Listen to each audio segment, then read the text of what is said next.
Anak at ng Espiritu Santo. Amen. Panginoon naming Diyos, lubos ang aming pasasalamat sa pagkakataong ito na marami ang tumugon sa iyong pagtawag na makapaglingkod sa iyo bilang mga tagapagpahayag ng iyong balitang nagbibigay buhay. Ang iyong Espiritu, Panginoon, ay patuloy nawang kumilos sa aming lahat sa buong panahon ng training program na ito.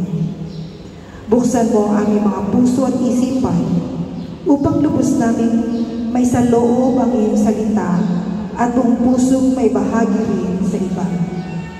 Gawin mong kasangkapan ang aming mga talino at kakayahan sa pagpapalaganap ng iyong mensahe ng kaligtasan.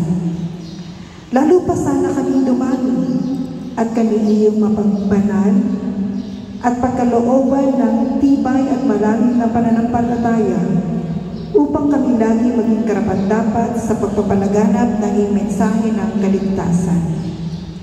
Idinadalangin din namin ang aming kurang paroko, si Father Jesse, na siyang resource speaker sa training program na ito. Tinawag mo siya upang may palaganap sa amin ang pagkilala at pag-ibig sa Diyos na buhay.